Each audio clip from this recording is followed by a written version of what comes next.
The second I was born, I realized my dad was the emperor, and he could literally hear every thought in my head. Right now, he's holding me, losing his mind with joy. My daughter actually looks just like me. I let out a yawn. Well, duh. None of your 5 sons are actually yours. I'm the only real one. Of course I look like you. His smile vanished instantly. The man was radiating pure murder. I thought I was about to die the moment I entered this world, but instead he shoved me into the Empress Dowager's arms, spun around, and kicked the Crown Prince across the floor. Investigate everything. Start with the Empress. The golden tiles of the Imperial Hall were ice cold, like slabs of frozen jade. Dad's roar hit like a thunderclap out of nowhere. He put every ounce of strength into that kick, and the Crown Prince went flying like a rag doll. He slammed into a dragon pillar 3 steps away, crumpled to the ground, blood at the corner of his mouth, completely shocked, completely lost. Every single official in the hall dropped to their knees. Dead silence. Even breathing felt like a crime. I got handed off to my grandma, the Empress Dowager. The old lady's hands were shaking like leaves in the wind. Her fancy perfume mixed with the sharp smell of pure panic, and it almost made me sneeze. Grandma, please. Hold it together. I am not trying to go down in history as the first princess ever dropped to death. I'd barely finished that thought when a razor-sharp gaze cut straight toward me.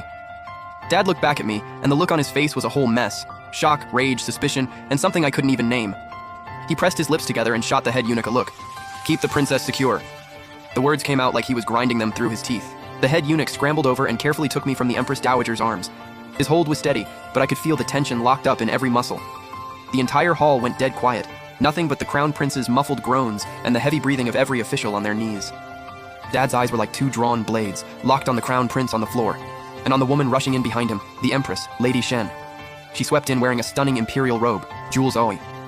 The moment she stepped through the doors, she collapsed to her knees, sobbing, and pulled the Crown Prince into her arms.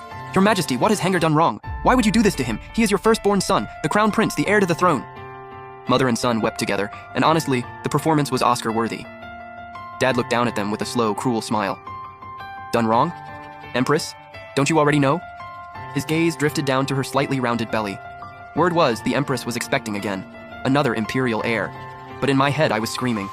More like baby number 6 with a different guy. Dad, your head is basically a garden at this point. If you don't handle this, the whole dynasty's about to get a name change. Dad's body swayed, barely, but noticeably, and he grabbed the armrest of the throne to steady himself.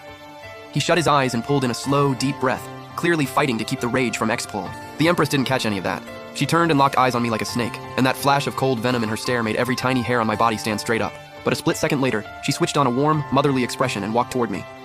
Your Majesty, please, let me hold the little princess. She just arrived, I haven't even had a chance to look at her.